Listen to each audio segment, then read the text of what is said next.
अस्सलामुअलैकुम वरहमतुल्लाहि वबरकातुह। उम्मीद है कि आप लोग खैर के साथ होंगे। अब तमाम लोग का मेरे यूट्यूब चैनल में इस्तकबाल है, खैर मकदम है। मैं मोहम्मद वसीम अख्तर हनफ़ी आज मैं फिर से लेकर हाजिर हुआ हूँ बिहार डीएलएड उर्दू एग्ज़ाम 2025 के लिए उर्दू अदब के सवालात। आप लोगों की ख्वाहिश थी कि उर्दू अदब के सवालात लाइए, इसलिए 2 दिनों से उर्दू अदब के सवालात आपके सामने आ रहे हैं। तो आज भी आपको उर्दू अदब को पढ़ना है और आने वाले एग्ज़ाम की मुकम्मल तौर पर तैयारी करनी है। बस आपसे इतनी सी गुजारिश है कि जो लोग हमारे चैनल पर नए जुड़े हैं वह हमारे चैनल को ज़रूर सब्सक्राइब करें और अपने दोस्तों तक इस वीडियो को ज़्यादा से ज़्यादा शेयर भी करें। और जो लोग पुराने हैं वो इस वीडियो को लाइक करें और अपने दोस्तों तक ज़्यादा से ज़्यादा शेयर भी करें। आइए बगैर किसी ताख़ीर के इसका आगाज़ करते हैं। देखिए सवाल नंबर 1 क्या है। सवाल नंबर 1 है आपको, निसाब में शामिल अफसाना फरार को किसने लिखा। दरख्शां हिस्सा दोम के अंदर जो अफसाना फरार है इसको किसने लिखा है। सुहेल अजीमाबादी, सैयद मोहम्मद मोहसिन, निगार अजीम, डॉक्टर कमर जहां। सवाल नंबर 1 का राइट आंसर है आपको ऑप्शन नंबर बी, यानी सैयद मोहम्मद मोहसिन ने अफसाने फ़रार को लिखा है। फ़रार क्या है? एक अफसाना है, मुख्तसर अफसाना है। आगे देखिए सवाल नंबर 2 है आपको, झैल में से कौन अफसाना निगार है। सुहेल अजीमाबादी, सैयद मोहम्मद मोहसिन, डॉक्टर कमर जहां, इनमें से सभी। ये जितने भी ऑप्शन आए हैं ये सब के सब ऑप्शन आपको दरख्शां हिस्सा दोम के हैं। तो सवाल नंबर 2 का राइट आंसर आपको क्या हो जाएगा? आपको ऑप्शन नंबर डी हो जाएगा। सुहेल अजीमाबादी ये अफसाना निगार, सैयद मोहम्मद मोहसिन ये भी अफसाना निगार और डॉक्टर कमर जहां ये भी अफसाना निगार। तो टिक कहाँ लगाना? ऑप्शन नंबर डी पर लगाना, यानी ये सब के सब अफसाना निगार हैं, अफसाना लिखने वाले हैं। आगे देखिए सवाल नंबर 3 है आपको, सैयद मोहम्मद मोहसिन का शुमार किस में होता है। सैयद मोहम्मद मोहसिन मुहताज तारुफ नहीं, अहम नज़म निगार, अहम मरसिया निगार, अहम अफसाना निगार, इनमें से कोई नहीं। अभी बात पीछे आई तो सैयद मोहम्मद मोहसिन का शुमार यानी गिनती किस में होता है, तो अहम अफसाना निगार में होता है। ऑप्शन नंबर सी सवाल नंबर 3 का राइट आंसर हो जाएगा। सवाल नंबर 4 है, सैयद मोहम्मद मोहसिन की पैदाइश कब हुई, यानी किस साल के अंदर हुई। देखिए ऑप्शन क्या क्या है। 10 जुलाई 1910, 10 जून 1910, 10 जनवरी 1910, 10 जुलाई 1918। तो सैयद मोहम्मद मोहसिन की जो पैदाइश हुई है कब हुई है? 10 जुलाई 1910 ईस्वी। ऑप्शन नंबर ए सवाल नंबर 4 का राइट आंसर हो जाएगा। आगे देखिए सवाल नंबर 5 है आपको, सैयद मोहम्मद मोहसिन की पैदाइश कहाँ हुई, किस जगह के अंदर हुई। कोलकाता में, बनारस में, पटना में, लखनऊ में। सैयद मोहम्मद मोहसिन इनकी पैदाइश हुई है आपको पटना में। कहाँ हुई है? पटना में। ऑप्शन नंबर सी इसका राइट आंसर हो जाएगा। इसके बाद देखिए सवाल नंबर 6 है, सैयद मोहम्मद मोहसिन के वालिद का क्या नाम था। वालिद किसको बोलते हैं? अब्बू को बोलते हैं। वालिदा किसको बोलते हैं? अम्मी को बोलते हैं। और वालिदैन माँ बाप दोनों को बोलते हैं, याद रखिएगा। सैयद मोहम्मद मोहसिन के वालिद का नाम क्या था? सैयद मोहम्मद राशिद, सैयद मोहम्मद रशीद, सैयद मोहम्मद हुसैन, सैयद मोहम्मद अली। हम सब जानते हैं कि सैयद मोहम्मद मोहसिन के वालिद साहब का नाम था सैयद मोहम्मद रशीद। क्या नाम था? Syed Mohammad Rashid. Option number B सवाल नंबर 6 का राइट आंसर हो जाएगा। आगे देखिए सवाल नंबर 7 है आपको, सैयद मोहम्मद मोहसिन ने किस सन में मैट्रिक का इम्तहान पास किया। सन यानी साल। सैयद मोहम्मद मोहसिन ने किस साल में मैट्रिक का इम्तहान पास किया? 1926 ईस्वी में, 1929 ईस्वी में, 1936 ईस्वी में, 1919 ईस्वी में। तो ये पैदा कब हुए? 1910 में हुए हैं। मैट्रिक का इम्तहान कब पास किए? सवाल नंबर 7 का राइट आंसर आपको ऑप्शन नंबर ए यानी 1926 में। 1926 में ये मैट्रिक का इम्तहान पास कर लिए। ठीक है, आगे देखिए इसके बाद है आपको सवाल नंबर 8 है, सैयद मोहम्मद मोहसिन ने किस इदारे से मैट्रिक का इम्तहान पास किया? राम मोहन राय समीजी पटना, डॉन बक्सो school Patna, Delhi public school Darbhanga, इनमें से कोई नहीं। तो सवाल नंबर 8 का राइट आंसर आपको क्या हो जाएगा? Option number A, Ram Mohan Roy seminary Patna. ठीक है, आगे देखिए सवाल नंबर 9 है आपको, सैयद मोहम्मद मोहसिन ने इंटर कब किया? मैट्रिक के बाद इंटर का नंबर आता है 1926, 1928, 1929, 1930। तो सवाल नंबर 9 का राइट आंसर आपको ऑप्शन नंबर क्या हो जाएगा? बी हो जाएगा, यानी 1928। मैट्रिक 1926 में, जब आपको मैट्रिक का ऑप्शन याद रहेगा यानी 1926 याद रहेगा, तो आप उसके बाद 2 साल का इजाफा कर लेंगे तो इंटर हो जाएगा। तो 26 2 28 होता है, तो 1928 में ये इंटर पास किए। ठीक है, इंटर कब किए? 1928 में। आगे देखिए, इसके बाद सवाल नंबर 10 है, सैयद मोहम्मद मोहसिन ने किस कॉलेज से IA किया? मिल्लत college Darbhanga, RK college Madhubani, Patna college Patna, इनमें से कोई नहीं। सवाल नंबर 10 का राइट आंसर आपको ऑप्शन नंबर सी, पैदा हुए पटना में। तो आमतौर पर अपने इलाके में, अपने ज़िला में ही आदमी क्या करता है? मैट्रिक इंटर वगैरह पास करता है। तो option number C, Patna college Patna में सैयद मोहम्मद मोहसिन ने IA किया। इसके बाद देखिए सवाल नंबर 11। सवाल नंबर 11 है, सैयद मोहम्मद मोहसिन ने किस सब्जेक्ट से ऑनर्स किया? किस सब्जेक्ट से? साइंस, उर्दू, नफ्सियात, फ़लसफ़ा।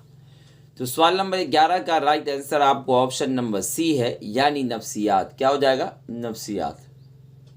इसके बाद देखिए सवाल नंबर 12, सैयद मोहम्मद मोहसिन ने किस सन में BA ऑनर्स किया?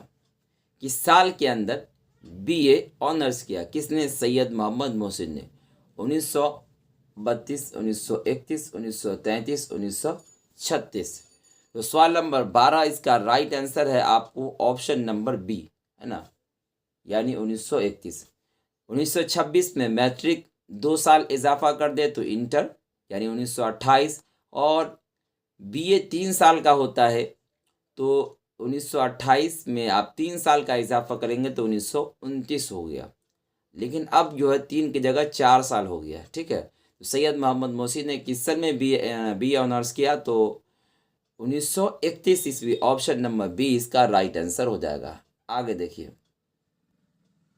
1938 में सैयद मोहम्मद मोहसिन किस कॉलेज में आर्जी तौर पर बहाल हुए? एक होता आर्जी, एक होता मुस्तकिल। समझना है, मुस्तकिल तौर का मतलब होता है कि हमेशा के लिए, जब तक उसकी सांस बाकी है, या ये कह लिया जाए कि जब तक उसके पढ़ाने का उम्र बाकी है तब तक वो बहाल होता है पढ़ाने के लिए। और आर्जी तौर पर होता है, इसका मतलब ये है कि चंद साल के लिए, चंद महीने के लिए उसको बहाल किया जाता है और फिर उसे हटा दिया जाता है। तो 1938 में सैयद मोहम्मद मोहसिन किस कॉलेज में आर्जी तौर पर बहाल हुए? पटना कॉलेज पटना, अनुग्रह नारायण कॉलेज पटना, है ना। उसके बाद है आपको बंदेश्वर सिंह कॉलेज पटना, महिला कॉलेज पटना। देखिए सवाल नंबर 13 इसका राइट आंसर है आपको ऑप्शन नंबर ए, पटना कॉलेज पटना में आर्जी तौर पर सैयद मोहम्मद मोहसिन लेक्चरर के तौर पर बहाल हुए। ठीक है, सैयद मोहम्मद मोहसिन आर्जी तौर पर क्या हुए? बहाल हुए, पढ़ाने के लिए ना बहाल होंगे। आगे देखिए, इसके बाद है आपको सवाल नंबर 14 है। सवाल नंबर 14 है, सैयद मोहम्मद मोहसिन ने किस यूनिवर्सिटी से गोल्ड मेडल हासिल किया? मज़हरुल हक university, Magadh university, Patna university, Mithila university. ये सब मशहूर व मारूफ यूनिवर्सिटी का नाम। मज़हरुल हक university, Magadh university, Patna university और मिथिला यूनिवर्सिटी। तो देखिए सवाल नंबर 14 इसका राइट आंसर है आपको ऑप्शन नंबर सी, यानी पटना यूनिवर्सिटी। ठीक है, इसके बाद देखिए सवाल नंबर 15 है आपको, सैयद मोहम्मद मोहसिन किस सब्जेक्ट के प्रोफेसर थे? उर्दू, नफ्सियात, हिसाब, फ़ारसी। तो सैयद मोहम्मद मोहसिन ये नफ्सियात के प्रोफेसर थे। किस सब्जेक्ट के? नफ्सियात के प्रोफेसर थे। इसके बाद देखिए सवाल नंबर 16, अनोखी मुस्कुराहट किसके अफसाने का मजमुआ है? कमर जहां, सुहेल अजीमाबादी, सैयद मोहम्मद मोहसिन, निगार अजीम।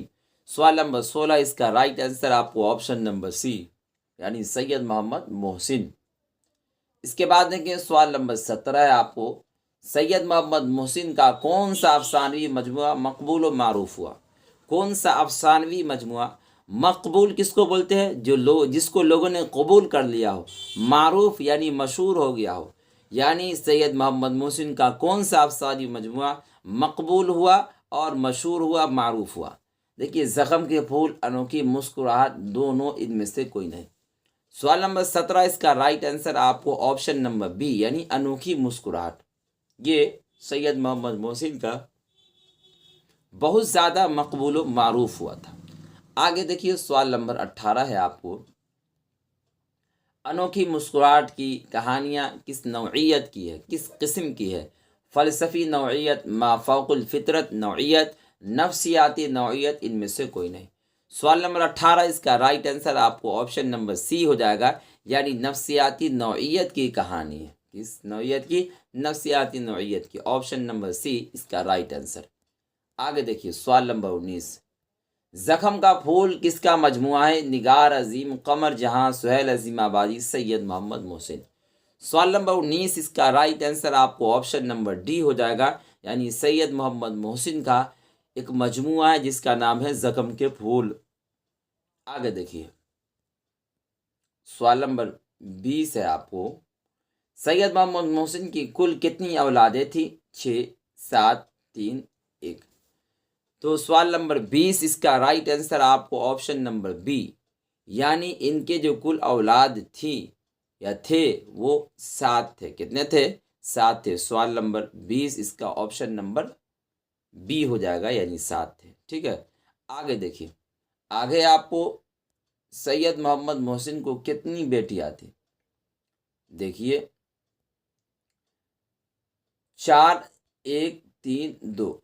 सैयद मोहम्मद मोहसिन को कितनी बेटियां थी। सवाल नंबर 21 का राइट आंसर आपको ऑप्शन नंबर ए हो जाएगा यानी 4 बेटियां थी। कितनी, 4। ऑप्शन नंबर ए इसका राइट आंसर। इसके बाद आपको सैयद मोहम्मद मोहसिन ने किस सन में फरीज़ा हज अदा किया, यानी हज का फरीज़ा अदा किया। 1965, 1973, 1971, 1969। ठीक है, सवाल नंबर 22 का राइट आंसर आपको ऑप्शन नंबर बी यानी 1973 ईस्वी में इन्होंने फरीज़ा हज अदा किया था। आगे देखिए, सैयद मोहम्मद मोहसिन ने किसके साथ फरीज़ा हज अदा किया। अभी बात आई 1973 में फरीज़ा हज अदा किया यानी हज किया, तो किसके साथ किया। अकेले गए, बाल बच्चा के साथ गए या अहलिया के साथ गए। बेटा के साथ, बेटी के साथ, बीवी के साथ, दोस्त के साथ। सवाल नंबर 23 इसका राइट आंसर आपको ऑप्शन नंबर सी हो जाएगा यानी बीवी के साथ, अपने अहलिया के साथ फरीज़ा हज अदा किया। आपको किताब के अंदर अपने अहलिया का लफ्ज़ इस्तेमाल वहाँ पर किया गया। आगे देखिए सवाल नंबर 24 है आपको, सैयद मोहम्मद मोहसिन की वफ़ात कहाँ हुई, किस जगह के अंदर सैयद मोहम्मद मोहसिन का इंतकाल हुआ। पटना में, बनारस में, लखनऊ में, दिल्ली में। सवाल नंबर 24 इसका राइट आंसर आपको ऑप्शन नंबर डी यानी दिल्ली में इनका इंतकाल हुआ था। कहाँ, दिल्ली में। पैदा हुए पटना में, इंतकाल हुआ दिल्ली में, याद रखिएगा। आगे देखिए, सैयद मोहम्मद मोहसिन की वफ़ात कब हुई, किस साल के अंदर हुई। 1999 में, 2000 में, 2002 में, 2005 में। सवाल नंबर 25 इसका राइट आंसर आपको हो जाएगा ऑप्शन नंबर सी यानी 2002 ईस्वी में सैयद मोहम्मद मोहसिन का इंतकाल हुआ। कहाँ हुआ, दिल्ली में हुआ। अभी यहाँ पर सवाल आया था दिल्ली में। ठीक है, आगे देखिए, आगे आपको सवाल नंबर 26 है, महमूद के कान में किसकी आवाज़ गूंज गई, यानी किसकी आवाज़ आ पहुंची। माँ की, उस्ताद की, बाप की, दोस्त की।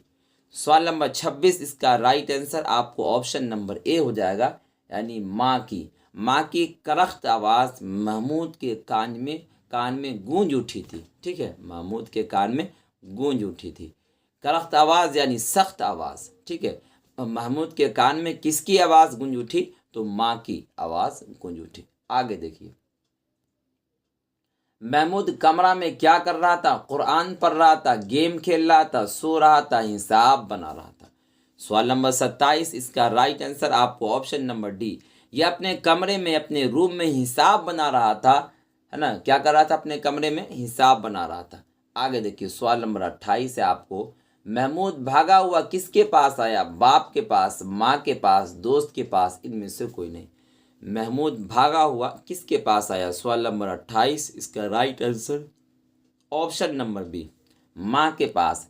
जब माँ की करख्त आवाज़, सख्त आवाज़ उसके कान में पहुंची तो भागा हुआ, दौड़ा हुआ अपने माँ के पास पहुंचा। तो इसका राइट आंसर आपको ऑप्शन नंबर बी हो जाएगा। आगे देखिए सवाल नंबर 29 है आपको, महमूद के माँ का जिस्म गुस्सा से कैसा था? लाल था, कांप रहा था, पीला था, इनमें से कोई नहीं। सवाल नंबर 29, इसका राइट आंसर आपको ऑप्शन नंबर बी हो जाएगा, यानी कांप रहा था। महमूद की माँ का जिस्म गुस्सा से क्या हो रहा था? कांप रहा था। जब आदमी आमतौर पर गुस्सा होता है तो उसका जिस्म कांपता भी है, चेहरा लाल पीला भी हो जाता है। ठीक है, आगे देखिए सवाल नंबर 30 है आपको, महमूद की माँ ने उसके बाप को कहाँ जाने से मना किया? ससुराल, बेटी के यहाँ, वकील के यहाँ, मास्टर के यहाँ।